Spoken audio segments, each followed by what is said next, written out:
जी हां, 7 अक्टूबर से 7 नवंबर बारूदी बवंडर। आज की कवर स्टोरी। 1 महीना हो चुका है। 1 महीना इजराइल की सेना, आईडीएफ और आतंकवादी संगठन हमास के बीच युद्ध को आज 1 महीना पूरा हो गया। 7 अक्टूबर के दिन हमास ने इजराइल पर आतंकी हमला किया था। 1400 लोगों का नरसंहार किया था। 7 अक्टूबर, आज 7 नवंबर है और 1 महीने के इस युद्ध का नतीजा यह है कि गाजा का करीब करीब आधा हिस्सा इजराइल के नियंत्रण में अब आ चुका है। गाजा के 2 टुकड़े हो चुके हैं। गाजा का एक हिस्सा हमास के आतंकवादियों के कब्जे से आजाद हो चुका है। हमास मुक्त गाजा जल्द बनने वाला है। दुनिया भर के हमास प्रेमियों को यह सुनकर 440 वोल्ट का झटका लग सकता है कि गाजा के जिस हिस्से पर इजराइल का नियंत्रण हो चुका है, वहां से हमास की जड़ें अब हमेशा के लिए कटने वाली हैं। 7 अक्टूबर से आज 7 नवंबर। इजराइल के प्रधानमंत्री, ये 2 तस्वीरें आप जानते हैं। इजराइल के प्रधानमंत्री बेंजामिन नेतन्याहू ने आज एक टीवी इंटरव्यू में बताया कि जब भी जंग खत्म होगी, एक एक शब्द को ध्यान से सुनिए। बेंजामिन नेतन्याहू ने क्या कहा कि जब भी जंग खत्म होगी तो गाजा का नियंत्रण इजराइल ही संभालेगा। यह बहुत बड़ी बात उन्होंने आज ऐलान कर दिया है कि गाजा का नियंत्रण अब इजराइल के हाथों में होगा। गाजा इजराइल में शामिल होगा क्या? और गाजा की सुरक्षा व्यवस्था अनंत काल के लिए इजराइल के हाथों में होगी। जमीन की लड़ाई के नाम पर आतंक का जो खेल खेला गया, उसकी परिणति यह है कि अब जमीन ही जा रही है। इस ऐलान का मतलब यह है कि गाजा से हमास का नियंत्रण हमेशा हमेशा के लिए खत्म हो जाएगा और अब हमास गाजा की धरती का इस्तेमाल 7 अक्टूबर जैसे आतंकी हमले के लिए कभी नहीं कर पाएगा। अच्छा, इसका मतलब एक और यह भी है कि जो लड़ाई हमास से बदला लेने के नाम पर शुरू हुई थी ना, मतलब पहले कहा जा रहा था कि बदला बदला बदला, वो अब गाजा पर कब्जे की लड़ाई तक पहुंच गई है। गाजा पर कब्जा यानी कि इजराइल ने गाजा में घुसकर न सिर्फ हमास पर स्ट्राइक की, बल्कि हमास के आतंकवाद की पूरी तरह से सर्जरी भी कर दी है और गाजा को इजराइल में शामिल करने की लगभग तैयारी या पूर्ण नियंत्रण, संपूर्ण नियंत्रण का प्लान तैयार हो चुका है। आईडीएफ उत्तरी गाजा को पूरी तरह से घेर चुकी है और हमास के कई महत्वपूर्ण ठिकाने आईडीएफ यानी कि इजराइल डिफेंस फोर्स के कब्जे में है। आईडीएफ ने दावा किया है कि उत्तरी गाजा में हमास की चौकियों पर एंटी टैंक लॉन्चर्स, मिसाइलें, भारी मात्रा में हथियार मिले हैं। आधा गाजा कब्जा हो चुका है, इजराइल ने कब्जा लिया है। अब हम आपको बताते हैं कि भाई पिछले 1 महीने की जंग में, आज हर कोई जानना चाह रहा है ना, 7 अक्टूबर से 7 नवंबर बारूदी बवंडर क्या हुआ 1 महीने में। इस 1 महीने की जंग में इजराइल ने मजबूत इच्छा शक्ति के दम पर क्या क्या बदल कर रख दिया, सुनते जाइए बस। अब आप 1 महीने की जंग में इजराइल गाजा के 2 टुकड़े कर चुका है। 1 महीने की जंग में इजराइल ने उत्तरी गाजा पर नियंत्रण कर लिया है, नंबर 2। नंबर 3, 1 महीने की जंग में इजराइल ने फिलिस्तीन का पूरा नक्शा बदल कर रख दिया है। नंबर 4, 1 महीने की जंग में इजराइल ने औसतन हर घंटे 40 बम गिराए, यानी कि हर 90 सेकंड में इजराइल एक बम गिरा रहा है। 18,000 टन से ज्यादा बम, कितने? 18,000 टन से ज्यादा बम बरसा चुका है इजराइल गाजा पर, हमास पर। 1 महीने की जंग में इजराइल की सेना हमास के 50 से ज्यादा टॉप कमांडर्स को खत्म कर चुकी है, खल्लास। 1 महीने की जंग में इजराइल ने हमास का समर्थन करने वाले दर्जनों मुस्लिम देशों को राजनीतिक रूप से पस्त कर दिया और 1 महीने की जंग में इजराइल ने बता दिया कि दुनिया का बड़े से बड़ा दबाव देश हित से ऊपर नहीं हो सकता। 1 महीने में 7 अक्टूबर से 7 नवंबर में इजराइल ने ना अमेरिका की सुनी, ना सुनी यूएन की, करी तो सिर्फ मन की। 1 महीने की जंग के बाद इजराइल के प्रधानमंत्री बेंजामिन नेतन्याहू ने कहा है कि गाजा में मानवीय आधार पर इजराइल अल्प विराम लागू कर सकता है। यह अल्प विराम युद्ध विराम से कंफ्यूज मत होइएगा, मतलब पॉज, सीज फायर नहीं, पॉज। युद्ध विराम तभी होगा जब हमास इजराइल के बंधकों को छोड़ेगा। इसके अलावा बेंजामिन नेतन्याहू ने पहली बार कहा कि अब इजराइल अनिश्चित काल के लिए गाजा की सुरक्षा की जिम्मेदारी उठाएगा। गाजा पर इजराइल का नियंत्रण होगा, क्योंकि इजराइल देख चुका है कि गाजा की सुरक्षा की जिम्मेदारी नहीं उठाने पर 7 अक्टूबर को क्या हुआ। एक और चीज जो गौर करने वाली बात है, बहुत ध्यान से सुनिएगा, कि हमास को तोड़ने और कहीं का नहीं छोड़ने और गाजा के टुकड़े टुकड़े करने के बाद भी इजराइल अपने 200 से ज्यादा बंधकों को हमास के आतंकवादियों के चंगुल से अभी तक नहीं छुड़ा पाया है। Those who don't want to continue the way of Hamas, it certainly is not. I think Israel will, for an indefinite period, will have the overall security responsibility, because we've seen what happens when we don't have it. When we don't have that security responsibility, what we have is the eruption of Hamas terror on a scale that we couldn't. इसका एक मतलब ये भी निकाल सकते हैं कि शायद गाजा आजाद होने वाला है। आजाद गाजा का नेतन्याहू प्लान है कि गाजा आजाद हो जाएगा, फिलिस्तीनियों को पूरी वहां पर रहने की आजादी होगी, लेकिन कंट्रोल इजराइल का होगा। 1 महीने के युद्ध के बाद अब गाजा की स्थिति यह है कि गाजा की लड़ाई में पिछले 1 महीने में 10,000 से ज्यादा लोग मारे जा चुके हैं।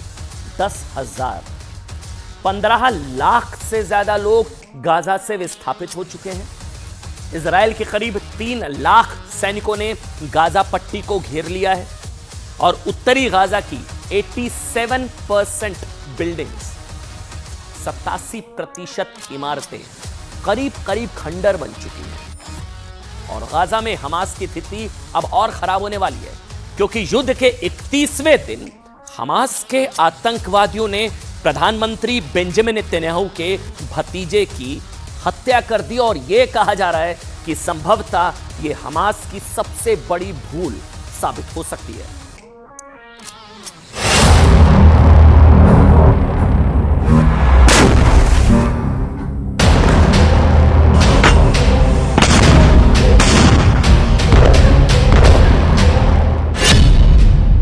इकतीस दिन बाद हमास की आखिरी रात।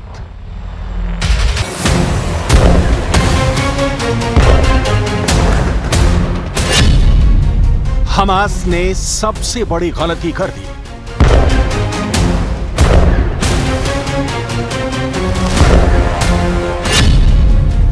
हमास के खत्म होने तक नहीं रुकेगा इजराइल।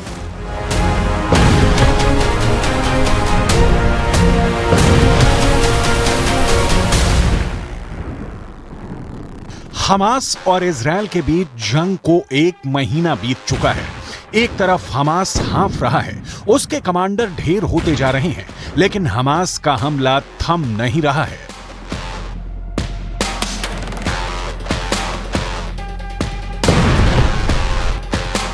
हमास के ठिकाने हर घंटे तबाह हो रहे हैं। पिछले 24 घंटे में हमास के 250 ठिकानों को इजराइल ने जमींदोज कर दिया है।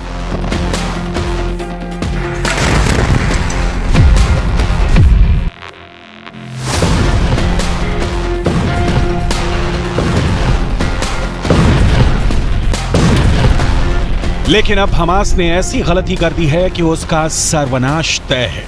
जिस अल कसाम ब्रिगेड के दम पर हमास इजराइल को धमकी देता था, उस अल कसाम ने ही अपनी मौत का फरमान लिख दिया है।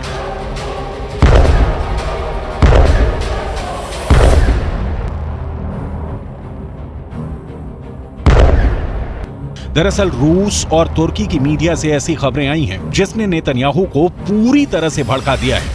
रूस और तुर्की मीडिया के मुताबिक नेतन्याहू के भतीजे की अल कसाम के आतंकियों ने हत्या कर दी है।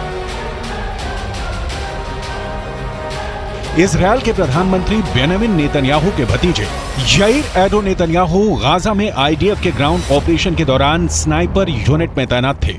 वो इजराइल की सेना में स्नाइपर यूनिट के कैप्टन थे। याइर एडो का हमास के आतंकियों में ऐसा खौफ था कि उन्हें डेंजरस स्नाइपर के नाम से जाना जाता था।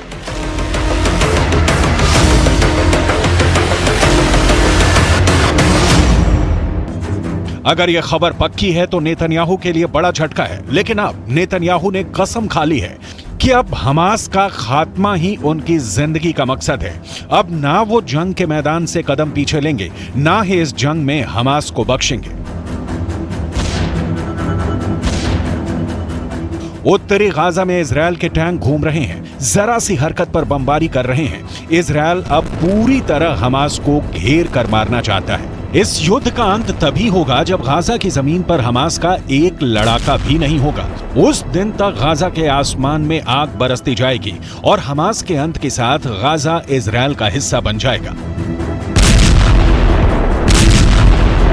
In Gaza, our forces have encircled Gaza and effectively cut the Gaza Strip into two, at least above the ground, not under the ground yet. And we are fighting stronghold after stronghold. First we responded to Hamas attacks. Now we have encircled, and now we're taking the battle to Hamas. And it's going to be a long, difficult and hard battle here. We don't think that it will be a quick fix, but at the end of it, Hamas will be dismantled.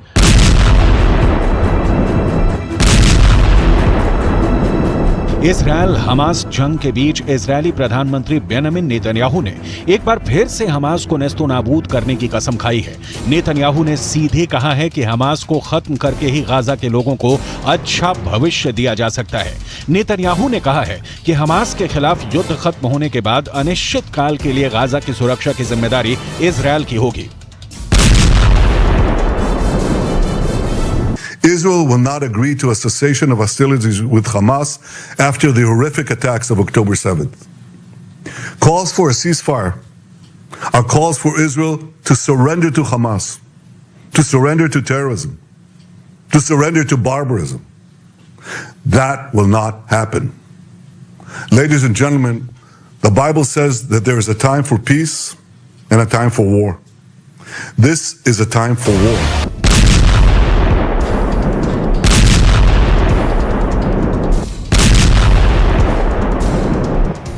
Hamas के ठिकानों और Hamas के लड़ाकों को Israel की सेना चुन चुन कर मार रही है। अब इजरायल के हमले में हमास के नए ठिकाने सामने आ रहे हैं। इजरायली फोर्स के हमले से डरकर कायर हमास के आतंकियों ने स्कूल में अपना ठिकाना बनाया हुआ था। बच्चों को ढाल बनाकर हमास ने स्कूल में ही अपने रॉकेट लॉन्चर तैनात कर दिए थे।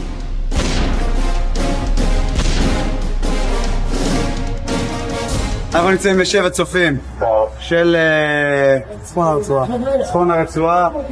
אפשר לראות פה את השמות, אפשר לראות פה את כל התמונות סדר של הצופים הנחמדים, ובתוך השבט עצמו אפשר לראות פה אפשר לראות פה מודולים רקטות מנות בכל הנראה או לאשקלון או למרחב הצפון, ממש בתוך השבט צופים.